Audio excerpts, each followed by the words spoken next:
Bismillahirrahmanirrahim. Siapa yang tidak kepengen kaya?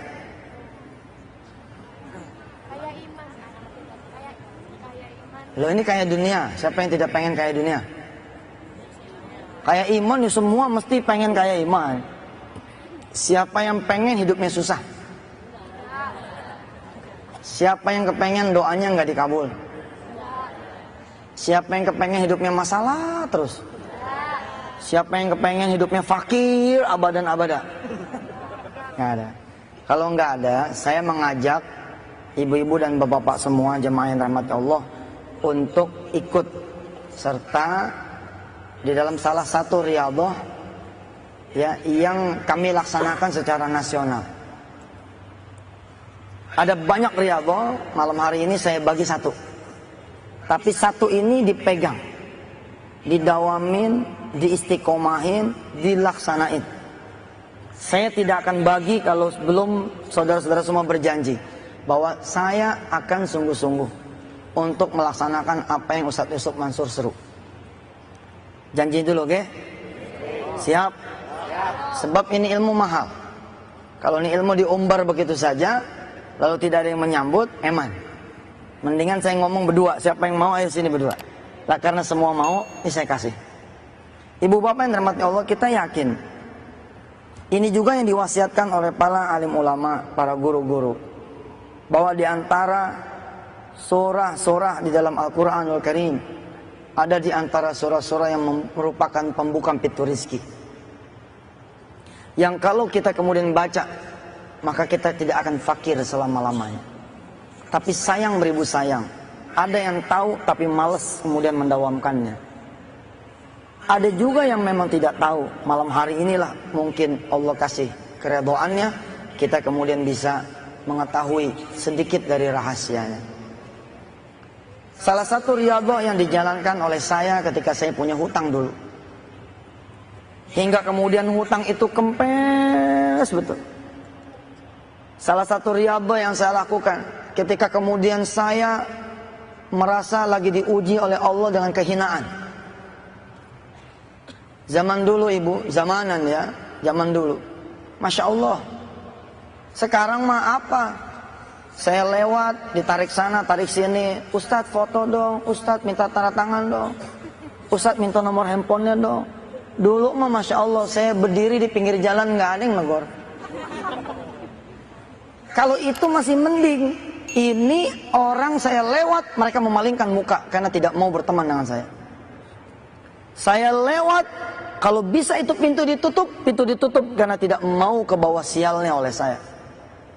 Zamanan, ya waktu dulu, Masya Allah, saya tidak punya harga. Tidak punya harga.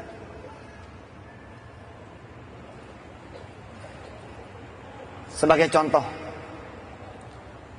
insya Allah saya ngomong seperti ini tahadus bin nikmah untuk juga mengajarkan kepada para putra kiai.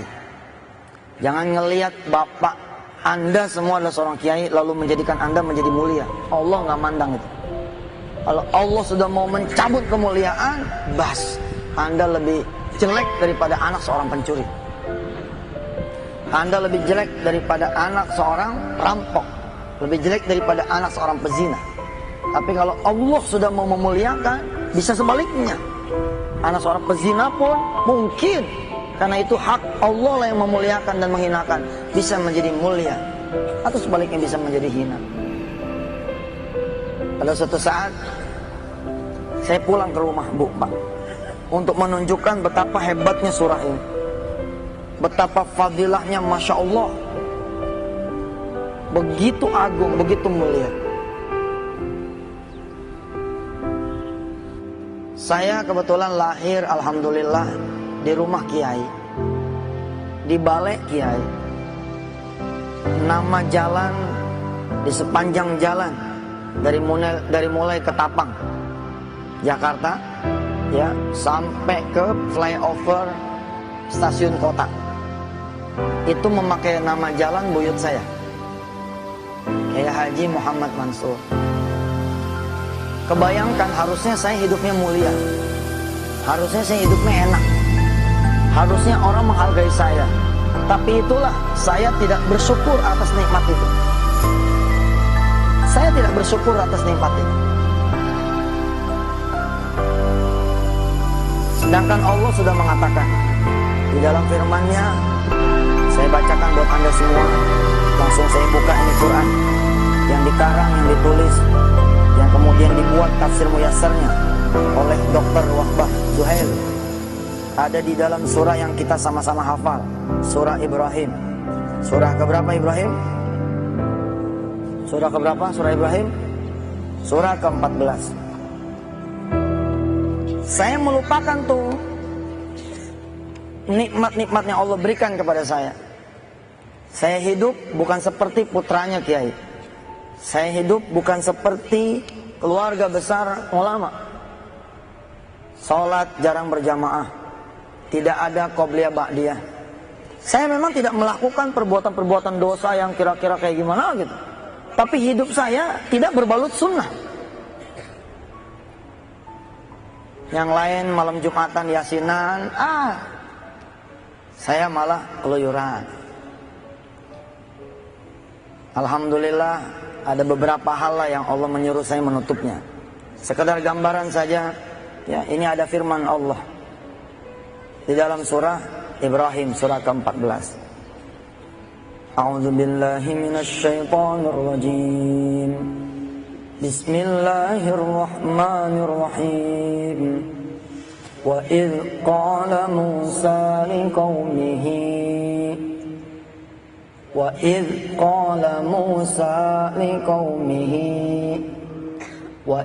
قَالَ مُوسَى لِقَوْمِهِ اذْكُرُوا نِعْمَةَ اللَّهِ عَلَيْكُمْ إِذْ أَنْجَاكُمْ مِنْ آلِ فِرْعَوْنَ يَسُومُونَكُمْ سُوءَ الْعَذَابِ وَيُذَبِّحُونَ أَبْنَاءَكُمْ وَيَسْتَحْيُونَ نِسَاءَكُمْ وَفِي ذَلِكُمْ بَلَاءٌ مِّن رَّبِّكُمْ عَظِيمٌ وَإِذْ تَأَذَّنَ رَبُّكُمْ لَئِن شَكَرْتُمْ لَأَزِيدَنَّكُمْ وَلَئِن كَفَرْتُمْ إِنَّ عَذَابِي لَشَدِيدٌ وَقَالَ مُوسَى إِن تَكْفُرُوا أَنْتُمْ وَمَنْ فِي الْأَرْضِ جَمِيعًا فَإِنَّ اللَّهَ لَغَنِيٌّ حَمِيدٌ. Ya Allah, Allah nggak ngelihat tuh.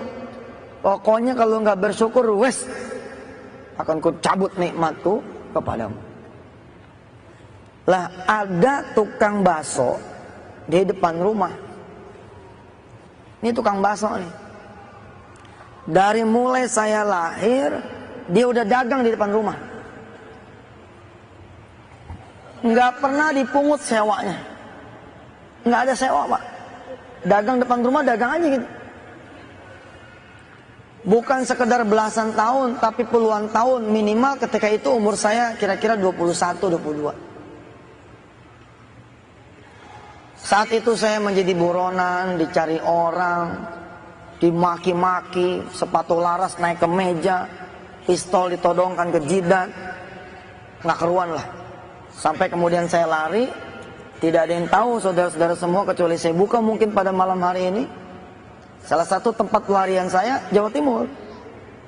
Tapi saya malah lari cakep, saya lari ke pesantren-pesantren. Mukanya kan muka dianggap sama pesantren. Saya masuk ngadem kurang lebih hampir 2 tahun. Terus menyisir sampai ke Banyuwangi, subhanallah.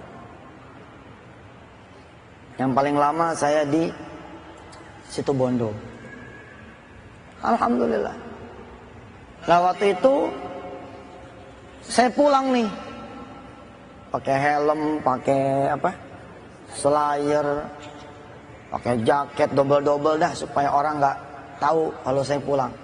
Saya pulang tuh karena saya kangen sama rumah, kangen sama orang tua, kangen sama saudara. Nggak tahan Pak, pulang juga.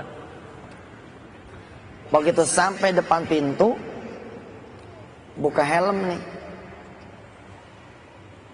buka selayar, terciumlah aroma si tukang bakso. Kalau kata orang Betawi, ngambreng ke hidung. Seketika saya nengok, kemudian saya bilang sama si tukang bakso, "Bang, pesannya 1 mangkok." Itu ya, saya tidak melupakan tuh wajah beliau tuh. Si tukang bakso langsung nengok ke saya, kemudian matanya seperti mata menyelidik, dan berkata kepada saya, "Bayar enggak?"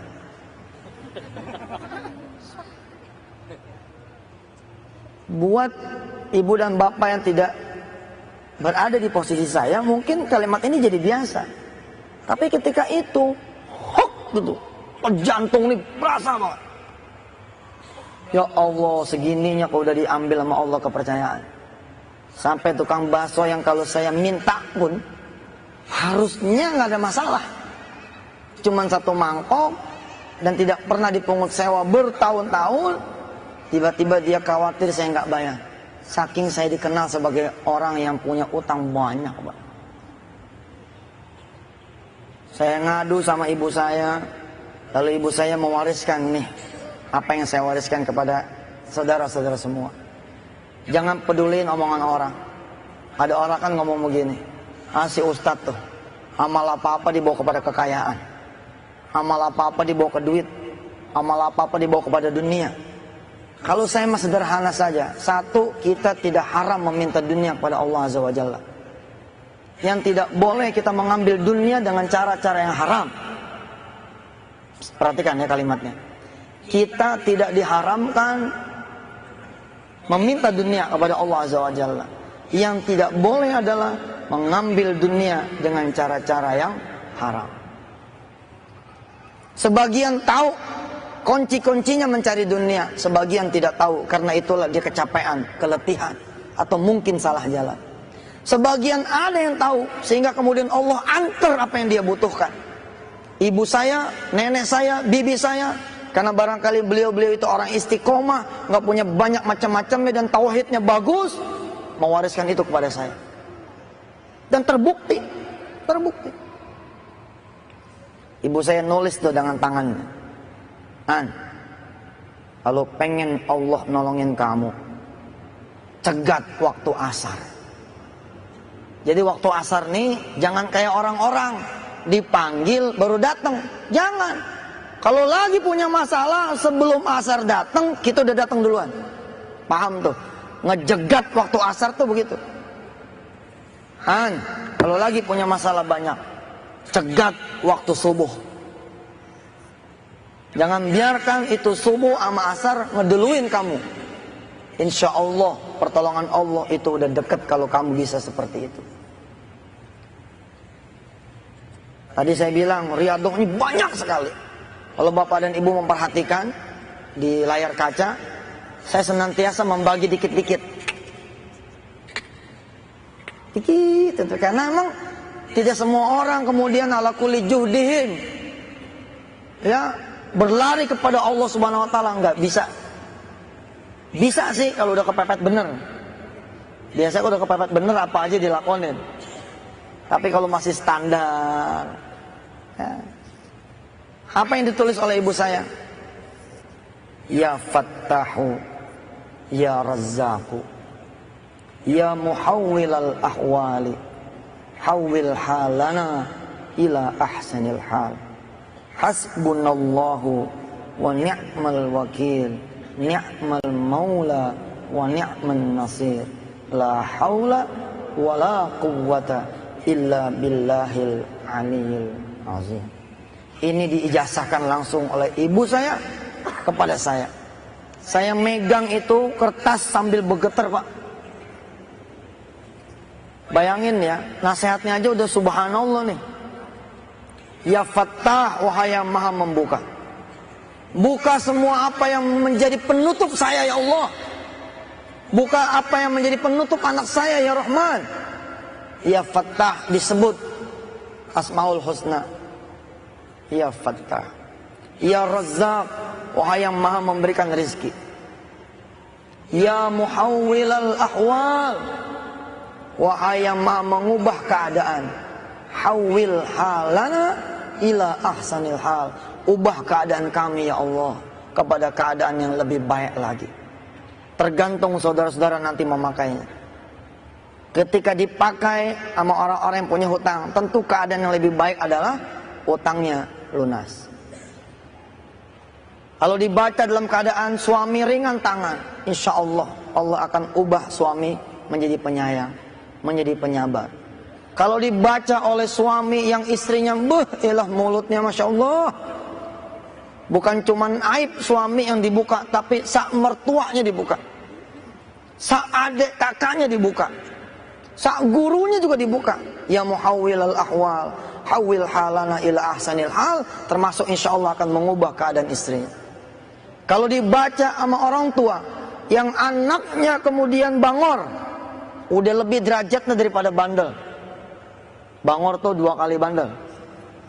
Kalau di Betawi ya. Susah diatur. Bapak ibu nyalain mobil di pagi hari nggak ada apinya.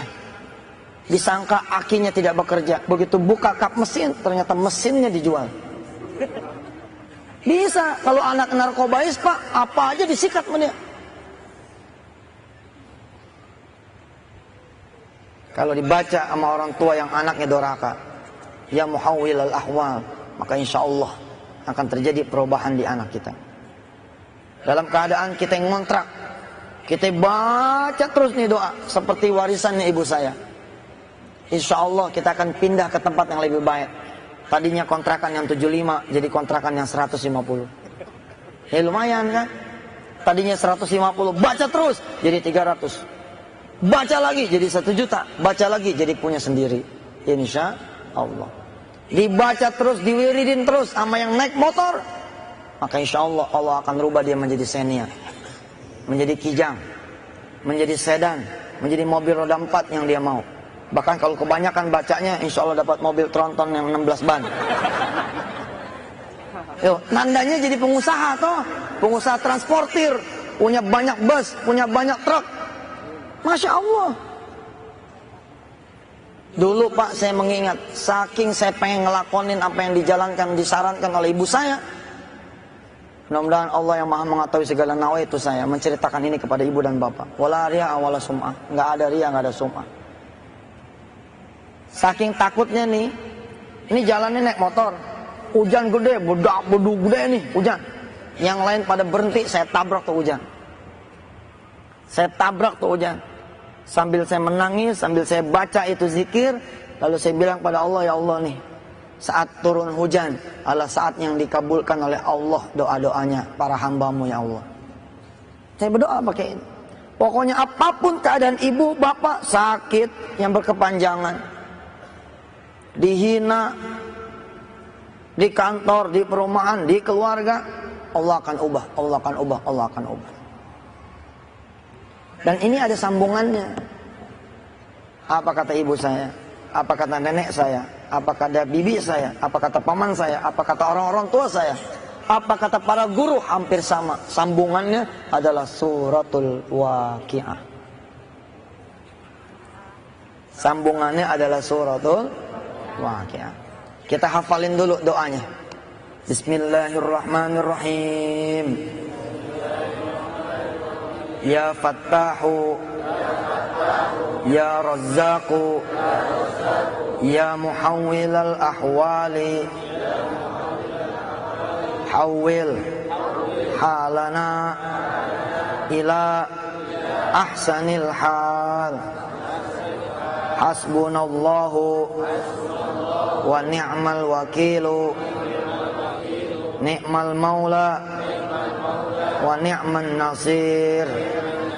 La haula wa la quwwata illa billahil aliyyil azim. Dan saya tidak akan tinggal ini insyaallah hatta amut, sampai saya mati. Kenapa? Karena satu, saya bilang ini zikir, ya, ini Asmaul Husna, ini doa, udah Masya Allah. Yang kedua, ini dari ibu saya. Disandingkan derajatnya sama kiai yang paling soleh pun, kayaknya mah derajatnya lebih afdol. Ini ibu saya. Ini ibu. Tentu saja tidak mengurangi derajat para ulim ulama yang menasihati saya. Lah karena ini dari ibu saya pegang betul. Dan ketika saya mendirikan ma'had Darul Quran, saya wajibkan itu anak-anak santri saya baca. Awal-awal saya mendirikan Darul Quran, bacanya seperti saya, 111 kali ba'da sholat. Tapi saya lihat anak-anak pada teler, karena bacanya kan habis sholat. Ya Pak, ya Rasul. Saya turunin jadi 33, teler lagi. Aduh ampun dah anak sekarang. Saya turunin lagi jadi 11. Setelah 11 saya bilang jangan lagi ditawar. Jangan lagi ditawar. Maka saya nasihatkan diri saya dan nasihatkan kepada bapak dan ibu semua yang lagi perlu sama Allah. Kalau memang perlu sama Allah, bacanya 111 kali. Jangan tanya hadisnya sudah. Itu hadis urusan para guru. Iya, jangan jadi murid bawel. Bentar-bentar nanya hadis, mana dalil. Capek, sami'na wa ta'na aja udah sama guru mah. Insya Allah barokah. Masa iya guru ngejerumusin kan begitu? Mati-mati kita kasih sama situ karena saya udah pakai kan begitu?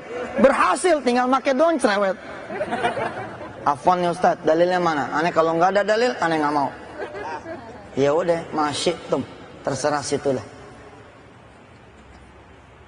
111 Pak, apalagi kalau bapak tinggal di bedeng, tinggal di pinggir rel, maaf ya, tinggal di bantaran sungai.